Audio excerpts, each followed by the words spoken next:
Hi friends, welcome back to Vijay kitchen art. ഇത് കണ്ടാൽ ഒരു ബീഫ് റോസ്റ്റ് പോലെ തോന്നുമെങ്കിലും ഇത് ഫിഷ് റോസ്റ്റാണ്. അടിപൊളി സാധനമാണ് കേട്ടോ. അപ്പോൾ അത് നമുക്ക് എങ്ങനെ ഉണ്ടാക്കാമെന്ന് നോക്കാം. മീൻ റോസ്റ്റ് ചെയ്യാനായിട്ട് ഞാനിവിടെ ചൂര മീനാണ് എടുത്തിരിക്കുന്നത്. അപ്പോൾ നല്ലവണ്ണം കഴുകി വൃത്തിയാക്കി വെച്ചിട്ടുണ്ട്. അപ്പോൾ ഇതിലേക്ക് ഇച്ചിരി ഉപ്പും കുറച്ച് മുളക് പൊടിയും ഇച്ചിരി മഞ്ഞൾപ്പൊടിയും കുറച്ച് കുരുമുളക് പൊടിയും ഒരു ഇച്ചിരി ഗരം മസാലയും കൂടി ഇട്ട് നമുക്കൊന്ന് മിക്സ് ചെയ്ത് ഇത് നല്ലവണ്ണം മാരിനേറ്റ് ചെയ്തിട്ട് നമ്മൾ ഒരു അരമണിക്കൂർ മാറ്റി വയ്ക്കുക. മീൻ നല്ലവണ്ണം മാരിനേറ്റ് ചെയ്ത് വെച്ചിട്ടുണ്ട്. ഇനി നമുക്ക് ഇതിനാവശ്യമായിട്ടുള്ള സാധനങ്ങൾ നുറുക്കിയെടുക്കാം. മീൻ മാരിനേറ്റ് ചെയ്ത് വെച്ചിട്ട് അരമണിക്കൂർ കഴിഞ്ഞു. അപ്പം നമുക്ക് ഇതിനി ഒന്ന് വറുത്തെടുക്കാം. അപ്പം ഞാനൊരു പാനിൽ കുറച്ച് എണ്ണ ഒഴിച്ച് കൊടുത്തിട്ടുണ്ട്. ഒത്തിരി എണ്ണയൊന്നും വേണ്ട. നമ്മൾ എന്നിട്ട് ഈ മീൻ ഓരോ കഷ്ണങ്ങളാക്കി പെറുക്കിയിട്ട് ഒന്ന് നല്ലവണ്ണം മൂത്ത് പോകാതെ നമ്മൾ വറുത്തെടുക്കുന്നു. മീൻ ഒരു സൈഡായിട്ടുണ്ട്. നമുക്കൊന്ന് മറിച്ചിട്ട് കൊടുക്കാം. മീൻ ഏതാണ്ടായി വരുന്നു. അപ്പോൾ ആ സമയം കൊണ്ട് ആവശ്യമായിട്ടുള്ള സാധനങ്ങളെല്ലാം എടുത്തിട്ടുണ്ട്. ഒരിച്ചിരി വലിപ്പമുള്ള ഒരു സവോള നുറുക്കിയെടുത്തു, ഒരു 3-4 പച്ചമുളക്, ഇച്ചിരി ഇഞ്ചി, കുറച്ച് കറിവേപ്പില, കുറച്ച് വെളുത്തുള്ളി, ഇതെല്ലാം നുറുക്കി വെച്ചിട്ടുണ്ട്. ഒരു ടൊമാറ്റോയും നുറുക്കി വെച്ചിട്ടുണ്ട്. മീൻ 2 സൈഡും ആയിട്ടുണ്ട്. നമുക്കിതൊന്ന് കോരിയെടുത്തിട്ട് ബാക്കിയുള്ളത് കൂടെ വറുത്തെടുക്കാം.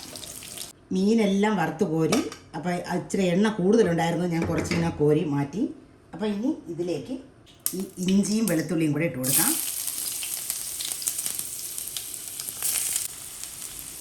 അത് ഒന്ന് മൂത്ത് കഴിയുമ്പോഴത്തേക്കും നമുക്ക് ഈ ഉള്ളിയും കറിവേപ്പിലയും പച്ചമുളകും കൂടെ ഇട്ട് കൊടുക്കാം. ഇച്ചിരി ഉപ്പും കൂടി ഇട്ട് കൊടുക്കാം. ഉപ്പ് കൂടിപ്പോണ്ട, നമ്മൾ ഓൾറെഡി മീനിൽ ഉപ്പ് ഇട്ടതാണ്. ഉള്ളി വഴണ്ട് വന്നിട്ടുണ്ട്. അപ്പോൾ നമുക്ക് നുറുക്കി വെച്ചേക്കുന്നത് ടൊമാറ്റോ ഇട്ട് കൊടുക്കാം. ഇനി നമുക്ക് ഈ ടൊമാറ്റോയും കൂടെ ഒന്ന് വഴറ്റിയെടുക്കാം. ഇനി നമുക്ക് ഇതിനാവശ്യമായിട്ടുള്ള മസാലകൾ എടുക്കാം. ഒരു 1.5 ടേബിൾ സ്പൂൺ കാശ്മീരി ചില്ലി പൗഡറും ഒരു 1/2 ടേബിൾ സ്പൂൺ മല്ലിപ്പൊടിയും ഒരു ഇച്ചിരി മഞ്ഞൾപ്പൊടിയും അതുപോലെ ഒരു ഇച്ചിരി വറുത്ത് പൊടിച്ച ഉലുവയും കൂടി എടുത്തിട്ടുണ്ട്. ടൊമാറ്റോ വഴണ്ട് വന്നിട്ടുണ്ട്. നമ്മൾ എടുത്തു വെച്ചേക്കുന്ന മസാല മൊത്തം ഇട്ട് കൊടുക്കാം. ഇനി മസാല നല്ലവണ്ണം ഒന്ന് മൂക്കട്ടെ. ഒരു ഇച്ചിരി സമയം ഇങ്ങനെ നിരത്തി ഒന്ന് വെച്ച് കഴിഞ്ഞാൽ വേഗത്തിൽ ആ മസാല ഒരു സൈഡ് അങ്ങോട്ട് നല്ലവണ്ണം മൂത്ത് കിട്ടും. മസാലയെല്ലാം നല്ലവണ്ണം മൂത്തിട്ടുണ്ട്. ഇങ്ങനെ മസാല ഒന്ന് മൂപ്പിച്ചാലേ ആ ടേസ്റ്റ് വരത്തുള്ളൂ കേട്ടോ. ഇനി ഇതിലേക്ക് 1 കപ്പ് തേങ്ങാപ്പാൽ ഒഴിച്ച് കൊടുക്കാം. ഇതിനി ഒന്ന് നല്ലവണ്ണം ഒന്ന് തിളയ്ക്കട്ടെ. നമ്മൾ തേങ്ങാപ്പാൽ ഒഴിച്ച ശേഷം വേണ്ടേ ഇത് നല്ലവണ്ണം തിളച്ച് വന്നിട്ടുണ്ട്. അപ്പോൾ നമുക്ക് ഈ വറുത്ത് വെച്ചേക്കുന്ന മീൻ കഷ്ണങ്ങൾ അതിലേക്ക് ഇട്ട് കൊടുക്കാം.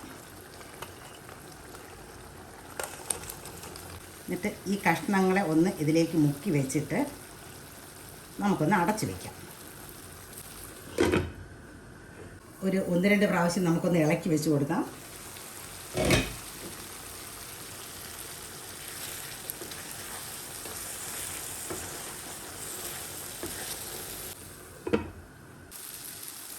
നമുക്ക് ഈ ഗ്രേവി എല്ലാം വറ്റി കിട്ടണം. അപ്പോൾ ഇടയ്ക്കൊന്ന് കഷ്ണം അത് പൊടിഞ്ഞ് പോകാണ്ട് ഒന്ന് ഇളക്കിയൊക്കെ വെച്ച് കൊടുക്കാം. ഗ്രേവി എല്ലാം വറ്റിയിട്ടുണ്ട്. അപ്പോൾ നമുക്കിതിൻ്റെ പുറത്ത് ഇച്ചിരി കറിവേപ്പില ഇട്ട് ഒന്ന് 1 മിനിറ്റ് അടച്ച് വയ്ക്കാം. അത് കഴിഞ്ഞ് തീർത്തിയാൽ മതി. അടിപൊളി ഫിഷ് റോസ്റ്റ് റെഡി ആയിട്ടുണ്ട്. അപ്പോൾ ഇങ്ങനെ ഉണ്ടാക്കി നോക്കിയിട്ടില്ലാത്തവർ ഉണ്ടാക്കി നോക്കുക. എല്ലാ ടേസ്റ്റാണെന്നറിയാമോ. ഒരു ഫൈനൽ ഡെക്കറേഷൻ എന്ന നിലയ്ക്ക് ഒരു ഇച്ചിരി ഒണിയൻ ചോപ്പ് ചെയ്തത് ഇതിൻ്റെ പുറത്തങ്ങോട്ട് ഇട്ട് കൊടുക്കാം. ഒത്തിരി വേണ്ട, ഇച്ചിരി മതി. അപ്പോൾ എല്ലാവരും ഉണ്ടാക്കി നോക്കുക.